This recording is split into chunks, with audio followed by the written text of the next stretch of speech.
Hello friends, আমি সুদীপ। তোমাদের জন্য স্পেশাল ইংলিশ টিউটোরিয়াল ক্লাস নিয়ে এসেছি। এর আগের ভিডিওতে আমরা পার্টস অফ স্পিচ নিয়ে কথা বলেছিলাম, বেসিক টিউটোরিয়াল একটা দিয়েছিলাম। ডেসক্রিপশানে লিঙ্ক আছে, সেই লিঙ্ক থেকে তোমরা ওটা দেখে নিতে পারো। আজকে আমরা কথা বলবো ইংলিশের একটা টপিক যেটা খুব কনফিউজিং থাকে অনেকের কাছে, সেটা হলো ইনফিনিটিভস।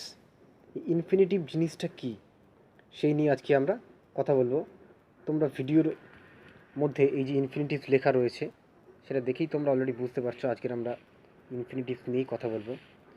তার আগে বলি, তোমরা যারা এই চ্যানেলটিকে ভালোবাসো, চ্যানেলটিকে লাইক করো, তারা অবশ্যই সাবস্ক্রাইব করে দিও, লাইক করো এবং শেয়ার করো, যাতে আরও অনেকের উপকার হয় এবং আরও অনেকের কাছে ভিডিওটা পৌঁছায়।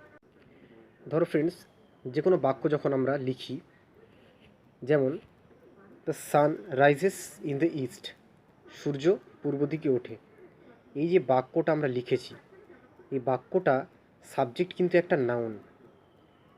বেশিরভাগ বাক্যেরই সাবজেক্ট কিন্তু নাউন হয় অথবা প্রোনাউন হয়। যেমন সেকেন্ড বাক্যে দেখতে পাচ্ছ, সেকেন্ড বাক্যটা ছিল they stay in a ladies hostel, তারা মহিলা আবাসনে থাকে বা হোস্টেলে থাকে। এখানে দেটা কিন্তু একটা প্রোনাউন আর এটা কিন্তু একটা নাউন, তাই সাবজেক্ট হিসাবে নাউন বা প্রোনাউনের ইউজ ঘটে।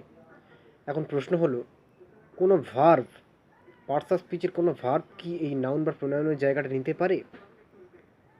অবশ্যই নিতে পারে। তার এক কথায় উত্তর হলো, যে ভার্ব নাউন বাই প্রোনাউনের জায়গা নিয়ে সাবজেক্ট হিসাবে ব্যবহার হতে পারে বা আমরা নাউনের সমানভাবে তাকে ইউজ করতে পারি, নাউন বা প্রোনাউন ইজিক্যাল টু ইনফিনিটিভ, তাকেই আমরা ইনফিনিটিভ বলবো। সহজ কথা, এটাকে ইনফিনিটিভ বলা হয়। আসলে দেখিনি ভার্ব কীভাবে একটা ইনফিনিটিভ পরিণত হচ্ছে। যেমন ধরো স্পিক, অর্থাৎ বলা, এটা একটা ভার্ব। তার আগে আমরা যখন টু বসিয়ে দিচ্ছি, টু স্পিক, এর অর্থ হচ্ছে কি বলতে, টু স্পিক অর্থাৎ বলতে। তেমনি টু কল, ডাকতে, টু গো, যেতে। তে কথার অর্থ কিন্তু, টু কথার অর্থ কিন্তু তে বা প্রতি, যেমন বলা তার সঙ্গে বলতে, সেই জন্য এখানে হয়েছে টু স্পিক। এই টু স্পিকটাকেই আমরা ইনফিনিটিভ হিসাবে ব্যবহার করছি। এবার এসো দেখে নিই ব্যাকরণগত কাকে বলা হয় ইনফিনিটিভ। ইনফিনিটিভ হলো বাক্যের সেই পদ যা ক্রিয়ার সঙ্গে আগে বসে কিন্তু কর্তার পরিবর্তনে ক্রিয়ার কোনো পরিবর্তন হয় না। এটা তোমরা লিখে নিতে পারো। এটার মানেটা কি পরিষ্কার করে বলতে গেলে, যেমন ধরো একটা বাক্য, সে বিদ্যালয়ে পড়তে যায়। ভালো করে লক্ষ্য করো এই বাক্যে মূল ক্রিয়া কোনটা? মূল ক্রিয়া হচ্ছে গিয়ে এই যায় কথাটা, যাওয়াটা হচ্ছে কি মূল কাজ, কিন্তু পড়াটা কিন্তু মূল কাজ নয়। তাই বাক্যটা যখন আমরা লিখছি, he or she goes to school to read, সে স্কুলে পড়তে যায়। দেখো লক্ষ্য করে দেখো, মূল ভার্ব যেটা গো, মূল ভার্বটা কিন্তু পরিবর্তন ঘটেছে, ইএস বসেছে, কারণ subject third person singular number, তাই গোয়ের সঙ্গে ইএস বসেছে। কিন্তু এখানে যে পড়াটা একটা কাজ, পড়ার সঙ্গে টু বসেছে, অর্থাৎ পড়তে, এটাকেই বলা হচ্ছে ইনফিনিটিভ। এটা ইনফিনিটিভের ব্যবহার, এটা এখানে অবজেক্ট হয়ে বসেছে, পরে বলবো ব্যবহারটা। টু রিড অর্থাৎ এটা কিন্তু একটা ইনফিনিটিভ। ইনফিনিটিভ হয়ে বসার জন্য এখানে রিডের পরে কিন্তু কোনো ভার্বের পরিবর্তন ঘটেনি।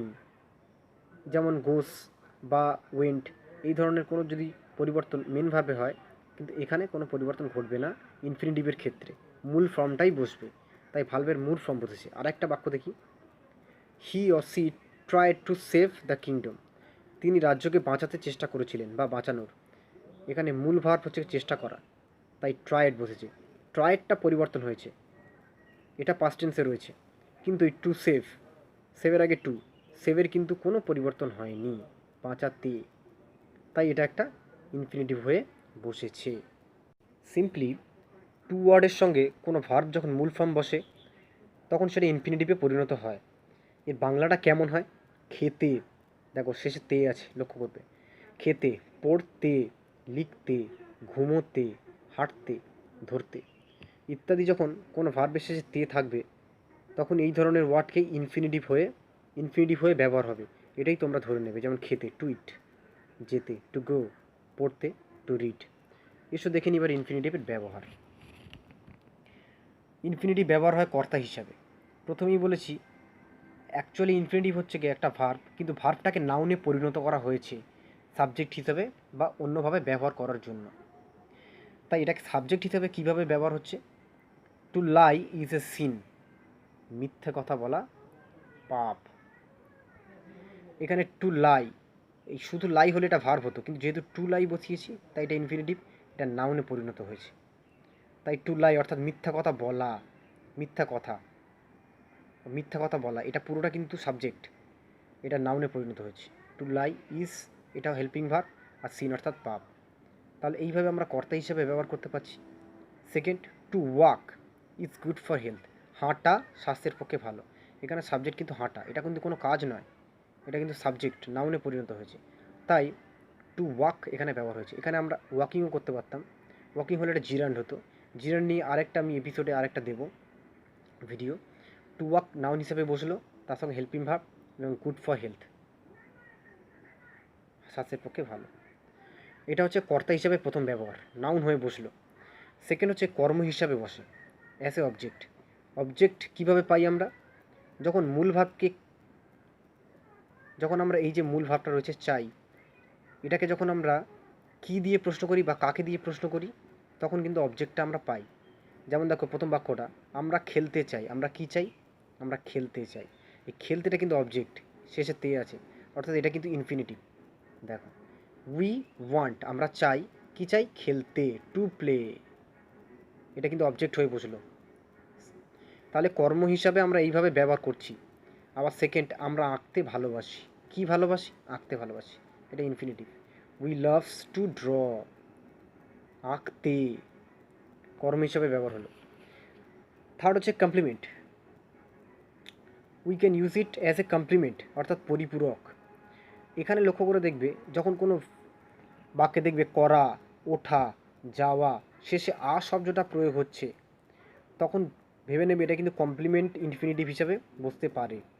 যেমন মাই habit is two rice every morning, আমার অভ্যাস হয়, টু রাইস সকালে ওঠা, এই যে ওঠা, সেই জন্য টু রাইস কথাটা বসেছে অ্যাজ এ কমপ্লিমেন্ট। সেকেন্ড বাক্যে দেয়ার প্ল্যান ইজ, তাদের পরিকল্পনা হয়, to teach us grammar properly, আমাদেরকে গ্রামার প্রপারলি শেখানো, এই যে শেখানো, টু টিচ, কমপ্লিমেন্ট হিসেবে বসেছে। প্রিপোজিশন অবজেক্ট হিসাবেও বসে। চতুর্থ নম্বর হচ্ছে প্রিপোজিশন অবজেক্ট, কীভাবে বসছে দেখো, তিনি প্রায় মরমর হয়েছিলেন, হি ওয়াজ অ্যাবাউট টু ডাই, এই যে অ্যাবাউটটা প্রিপোজিশন, তারপরে বসেছে টু ডাই, এটা কিন্তু ইনফিনিটিভ। তাহলে প্রিপোজিশনের পরে ইনফিনিটিভ ব্যবহার হলো। এইভাবে কিন্তু আমরা প্রিপোজিশনের পরে অবজেক্ট হিসাবে ব্যবহার করতে পারি ইনফিনিটিভ। সেকেন্ড বাক্যে he or she had no choice but to quit, তার ছেড়ে যাওয়া ছাড়া কোনো উপায় ছিল না। হি হ্যাড নো চয়েস, তার কোনো চয়েস ছিল না, উপায় ছিল না, বাট কিন্তু টু কুইট, ছেড়ে যাওয়া ছাড়া। এই যে বাট কথাটা বসেছে, এটা একটা প্রিপোজিশন, তারপরে কিন্তু বসলো অবজেক্ট। এইভাবে আমরা প্রিপোজিশন অবজেক্ট হিসেবে ইনফিনিটিভ ইউজ করতে পারছি। তোমাদের যদি কোনো অসুবিধা থাকে কমেন্ট বক্সে কমেন্ট করো, নিশ্চয়ই রিপ্লাই দেবো। পরে আরও ভালো ভালো ভিডিও নিয়ে আসবো শিক্ষামূলক। আজকের মতো ধন্যবাদ ফ্রেন্ডস, অবশ্যই লাইক, কমেন্ট এবং সাবস্ক্রাইব করতে ভুলো না।